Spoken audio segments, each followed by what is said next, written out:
Hello everyone, मैं doctor Mayank Gurjar, consultant gastro surgeon and gastrointestinal cancer surgeon eight kaizen hospital Ahmedabad. आज हम बात करने वाले हैं एक्यूट एपेंडिसाइटिस।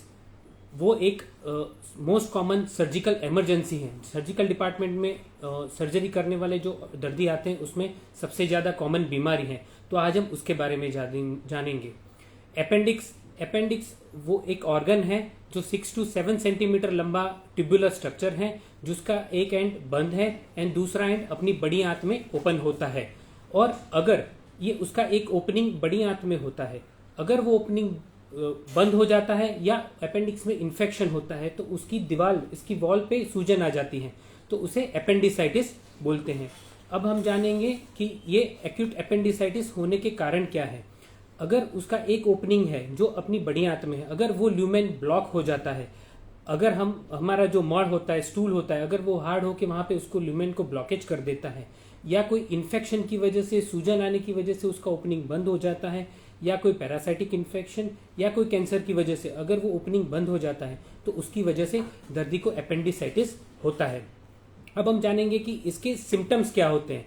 तो सिम्टम्स में सबसे पहले दर्दी को पेट में दर्द होना, जनरली वो पहले शुरुआत में वो नाभि के आसपास होता है, फिर उसके बाद वो राइट साइड पे लोअर एब्डोमेन में उसको पेन होता है। इसके साथ साथ मरीज को नोजिया होता है, वॉमिटिंग होता है एंड फीवर आता है। इसके अलावा कुछ दर्दियों को यूरिन की फ्रीक्वेंसी बढ़ जाना, बार बार यूरिन में जाना, यूरिन में बर्निंग मिचुरेशन होना, या फिर कभी कभी अगर अपेंडिक्स फट जाता है तो उनको पूरे पेट में दर्द होना, या कभी कभी टॉयलेट आना भी बंद हो जाना, पेट फूल जाना, ऐसी बीमारियां भी होती हैं। अब कोई भी मरीज को अपेंडिक्स के अगर लक्षण हैं तो उसको निदान कैसे किया जाए या डायग्नोस कैसे किया जाए। तो सबसे पहला मोस्ट इंपॉर्टेंट टेस्ट है अल्ट्रासोनोग्राफी।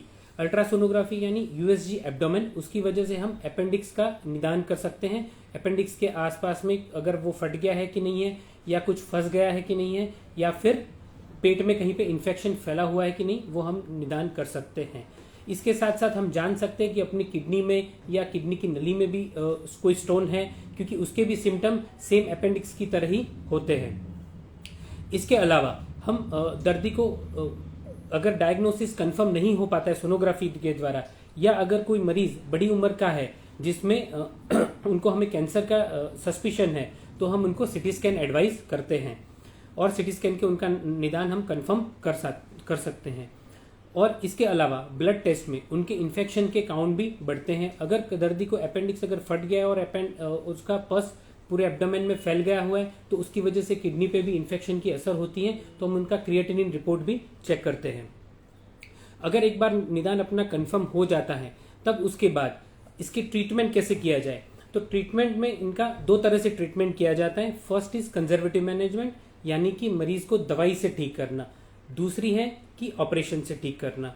तो फर्स्ट जो दवाई से ठीक करना है, तो अगर पेशेंट को इन्फेक्शन कम है, अपेंडिक्स फटा हुआ नहीं है, या कहीं पे कोई फिकोलिथ फंसा हुआ नहीं है, तो हम दर्दी को एंटीबायोटिक, एनाल्जेसिक एंड पेट को आराम देते हैं, उसको कुछ दवाइयाँ देते हैं, उसकी वजह से अपेंडिक्स की सूजन कम हो जाती है। तो वैसे मरीज में इमरजेंसी में कोई सर्जरी की जरूरत नहीं होती है। बट कुछ लोगों को अगर अपेंडिक्स फट गया है या उसका नेक्रोसिस हो गया है, मीन्स वो पूरा काला पड़ गया है, या फिर पेट में इन्फेक्शन बहुत जगह पे फैल गया है और जिसमें कैंसर का सस्पिशन है, तो वो दर्दी में हमें ऑपरेशन की ज़रूरत होती है। और ऑपरेशन हम 3 तरह से कर सकते हैं। इधर ओपन सर्जरी, यानी कि पेट के भाग पे हम चीरा लगा के ऑपरेशन कर सकते हैं। दूसरा है लेप्रोस्कोपिकली एंड तीसरा है robotic. Laparoscopy and robotic both are similar techniques, only the platforms are different. But उसकी वजह से दर्दी को कंपेयर टू ओपन सर्जरी कम पेन रहता है, हॉस्पिटल में कम दिन रहना पड़ता है एंड जल्दी से छुट्टी हो जाती है एंड नॉर्मल ही can come to normal life immediately. तो विद इन 1 or 2 days दर्दी का छुट्टी हो जाता है इन लेप्रोस्कोपिक सर्जरी से। तो अगर आपके पास अगर कोई भी ऐसा सिम्टम्स है कि पेट में दर्द होना, वॉमिटिंग है, फीवर है, बार बार अगर रिकरेंट अपेंडिसाइटिस होता रहता है, देन आपके डॉक्टर को कंसल्ट करें। Okay, thank you.